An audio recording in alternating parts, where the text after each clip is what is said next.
Hello, hello. Mary Farias here with 5 minutes is better than nothing of personal development. We're studying my book, How to Study Napoleon Hill's Think and Grow Rich. We are still on chapter 7 on organized planning, one of the longest chapters of the book, but it's a good one. It's chock full of information. This is page 193 in my book.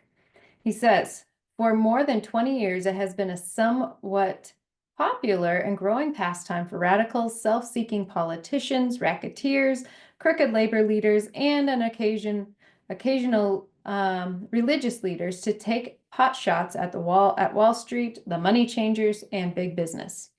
The practice became so general that we witnessed during the business depression the unbelievable sight of high government officials lining up with the cheap politicians and labor leaders with the openly avowed purpose of throttling the system, which has made industrial America the richest country on earth.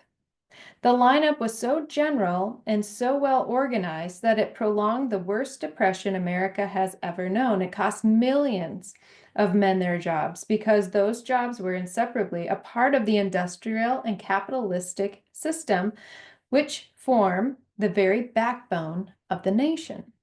During the unusual alliance of government officials and self-seeking individuals who are endeavoring to profit by declaring open season on the American system of industry, a certain type of labor leader joined forces with politicians and offered to deliver voters in return for legislation designed to permit men to take riches away from industry by organized force of numbers instead of the better method of giving a fair day's work for a fair day's pay.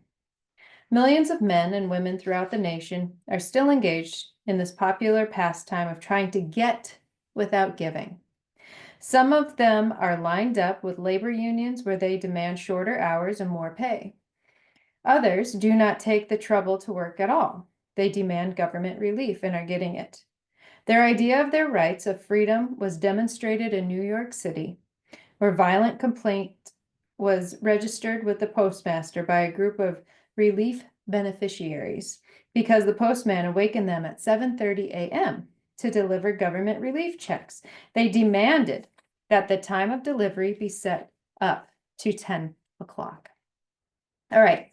So in this particular page, Napoleon Hill's talking about in order to receive, we must first give. This is the law of cause and effect, the law of laws, as Emerson said. We have to understand that we cannot receive until and unless we give something. There is no such thing as something for nothing. And that is what Napoleon Hill talks about throughout this entire book. We need to give first. Whether it's an image in our mind, we have to give that first in order to receive that which we imagine. If we want money, we must give service first and foremost in order to receive the compensation. There is this law of cause and effect at work always. And when things happen that violate this law, this natural law, it has nothing to do with the political system or the justice system. It is a natural law of the universe. Think about a fire. You can't have fire without first putting wood on the fire, putting wood in the area and lighting it on fire. You can't have the heat until you put wood in. And that is what he's talking about. When people want something, but they don't first give something, that violates the law. And what happens is that it comes back because law of cause and effect, yet again.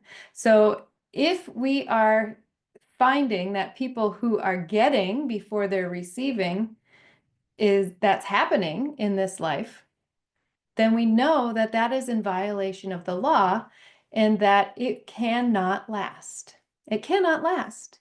It will not last because this natural law, you must give before you get. So think about that as you move forward through your day, through your life, and wonder and examine yourself, examine your thoughts. Am I trying to get before I give? And so if you are finding that the compensation that you're receiving isn't as high as you would like, whether it's in money or whether it's in kindness, whatever it might be, love, relationships, anything, begin wondering, how can I give more? And that is where you need to begin. Giving more always begets more. All right, everyone, we'll see you tomorrow.